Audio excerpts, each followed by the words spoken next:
When my 3-year-old daughter Harper suddenly stopped playing at the park and started waving to someone I couldn't see, I thought it was just her imagination. But then she turned to me with those innocent blue eyes and said, "Mommy, Jesus is over there. He has brown hair and white clothes and he's smiling at me." The chills I felt in that moment, because Harper had never seen an image of Jesus in her life. We weren't a very religious family. We didn't attend church regularly. We didn't have religious books or movies at home. So how could a 3-year-old describe Jesus so perfectly? This didn't happen just once. It happened 3 times that she saw Jesus. And what she said will touch you deeply. Before we continue, can you see the subscribe button? Please hit it now. Subscribe to the channel because you won't want to miss the stories we share here, real stories of faith that will deeply touch your heart and strengthen your connection with God. My name is Laura. I'm Harper's mom and I live in Franklin, Tennessee. Until a few months ago I considered myself a person of faith. But a faith kind of on autopilot, you know? I believed in God of course, but our family routine didn't really revolve around religion. Derek, my husband, had a similar view. We respected faith, but we weren't exactly what you'd call a deeply religious family. Harper had always been a normal child, full of energy, curious about everything. She loved playing at the park, running on the grass, watching the river waters. A typical 3-year-old girl with a fertile imagination like any child her age. It was on a sunny September afternoon that our life took a completely different turn. It was an ordinary day, one of those you never imagine you'll remember forever. I had taken Harper to play at Pinkerton Park, our favorite spot in town. She was running across the lawn near the Harpeth River when suddenly she stopped completely. And that's when it all began.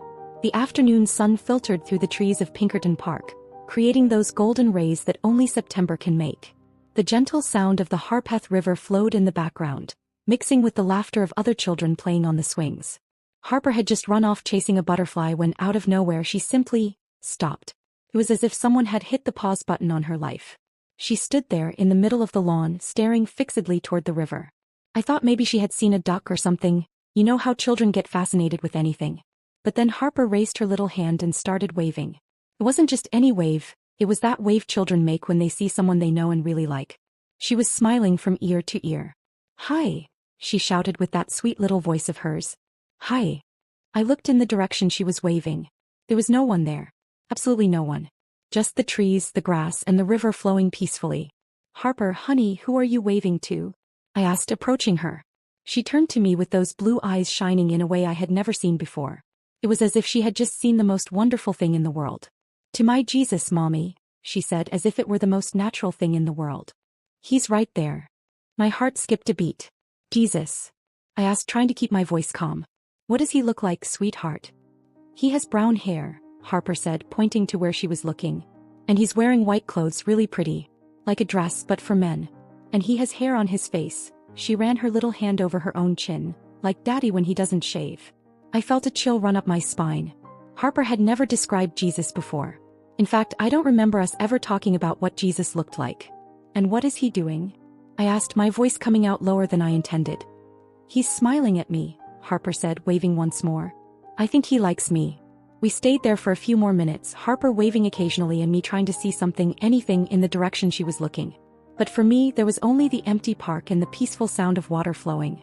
On the way home, Harper was unusually quiet in the back seat of the car. When we got home, Derek asked how the outing went. Harper said she saw Jesus at the park. I told him, trying to sound casual. Derek laughed. "Active imagination, huh? These kids." But I couldn't get that image out of my head. Harper standing in the middle of the lawn, waving to someone only she could see, describing Jesus as if she knew him personally. 2 weeks had passed since that day at the park and I had kind of filed the episode in the mental drawer of cute things kids do. Derek and I even joked about it. Our daughter had a very special imaginary friend. But then came that October afternoon. The sky had been overcast all day with those heavy, dark clouds that promise a storm. Around 4 in the afternoon it started pouring torrentially. I was in the kitchen preparing a snack for Harper when thunder started echoing through the house. Harper was in the living room watching cartoons when she suddenly stopped everything and ran to the front window. The rain was beating hard against the glass, creating those patterns that only water can make. "Mommy," she shouted with an excitement I didn't expect during a storm. "Come see. Come see." I thought she was scared of the thunder, so I ran to the living room to comfort her. But when I got there, Harper had her little face pressed against the window, her eyes wide open, not with fear but with pure admiration. "Look, Mommy," she pointed outside. The rainbow. And there really was a magnificent rainbow forming in the sky.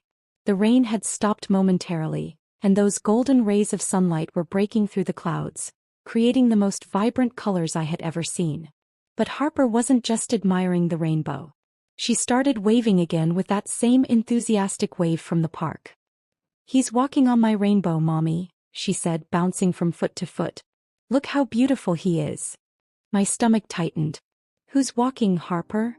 "The same man from the park," she said, not taking her eyes off the window. "I see Jesus. But now I can see him better." I knelt beside her, trying to see through her eyes. "How does he look now, sweetheart?" "He still has brown hair, but now it's kind of shining," Harper said with a voice full of admiration. "And his white clothes are flowing a little like when the wind blows my dress. And he's walking slowly on the rainbow like it's a bridge." "Does he have a beard?" I asked, remembering the previous description. "Yes. And he has eyes like when Daddy looks at me when I'm sad." "Kind." Harper stayed at the window for about 15 minutes, waving occasionally and whispering things like, "Hi, Jesus, and you're beautiful." I stayed there beside her, my heart beating faster with each description. When Derek came home from work an hour later, I told him what had happened. This time he didn't laugh. "Laura," he said after hearing everything, "did she describe exactly the same characteristics as the other time?" "Exactly the same." And she added details. "That's strange," Derek murmured, running his hand through his hair. "I mean, kids have imagination, but being so consistent like this." That night, when we put Harper to bed, she said something that made me lose sleep. "Mommy, when I see Jesus, I feel warm inside here." She placed her little hand on her chest. "Like when you give me a hug, but different. Like he lives inside me here." I lay in bed that night staring at the ceiling, my mind spinning in 1,000 directions. Twice. In 2 weeks. With consistent details. And now Harper was talking about feelings, about an emotional connection. Derek and I talked until late. We started wondering, what if it wasn't imagination? What if there really was something happening that was beyond our understanding? 3 weeks after the rainbow episode, I thought maybe it was all over. Harper went back to her normal routine, playing cartoons, running around the yard. There were no more mentions of beautiful Jesus, and I started to relax, thinking that maybe Derek had been right from the beginning, just the fertile imagination of a 3-year-old. But then came that November morning that changed our family forever. It was a Sunday around 6 in the morning. Derek and I were still sleeping when we heard little barefoot steps running down the hallway. Our bedroom door opened slowly, and Harper appeared with her hair messy from sleep, but her eyes completely awake and shining. "Mommy, Daddy," she whispered loudly, climbing onto our bed. "I need to tell you something very important." Derek mumbled something about it being too early, but I sat up in bed, completely alert. There was something different in Harper's voice. An urgency I had never heard before. "What is it, my love?" I asked, pulling her onto my lap. "I dreamed about Jesus again," she said with contained excitement. But this time was different. "He talked to me." My heart started racing. Derek sat up too, now completely awake. "He talked to you?" Derek asked, his voice still hoarse from sleep. "What did he say?" Harper settled between both of us, as if she was about to tell the most important story of her life. "He said he's known me since before I was born," she began, with that seriousness that only children can have when talking about important things. "And that he chose you two to be my parents because you have good hearts." I felt tears starting to form in my eyes. "Anything else, sweetheart?" "He said that sometimes grown-ups forget how easy it is to talk to God," Harper continued. "But children remember because they're still close to heaven. And he said I can teach you." Derek and I looked at each other over Harper's head. There was no way a 3-year-old could make something like this up. "How did he look in the dream?" I asked, my voice almost disappearing. "Same as the other times, but more bright," she said, searching for words. "And he gave me a hug, Mommy. A hug that filled me all up with warm light. And he said that whenever I pray, he'll hear me. And that you can talk to him too." "Anything else?" Derek asked, his voice now trembling. Harper nodded vigorously. "He said he has a surprise for our family. That soon we'll understand why I can see him. And that we shouldn't be afraid, we should be happy." In that moment, holding Harper in my arms, hearing her innocent but profound words, something changed inside me. It was as if a door I didn't even know existed had opened in my heart. "Harper," I said, my voice choked up, "would you like us to start praying together every night?" Her little eyes lit up. "Jesus said you were going to ask that. He said it was part of the surprise." Derek ran his hand over his face and I saw a tear roll down his cheek. "I think we need to start going to church too," he said quietly. "Can I tell Jesus that you want to be his friends too?" Harper asked with a purity that broke my heart. "Yes you can, my angel," I replied, hugging her tight. "You can tell him that mommy and daddy are ready to listen." That was 6 months ago. Since then, our life has changed completely. Not because we started attending church, although we did. Not because we bought a Bible and started reading to Harper, although we did that too. Our life changed because a little 3-year-old girl taught us that God isn't a distant religion or a complicated philosophy. He's someone who cares enough to reveal himself to an innocent child, to make himself known through the pure love of a daughter. Harper still sees Jesus sometimes. Not always, but when she does, she tells us.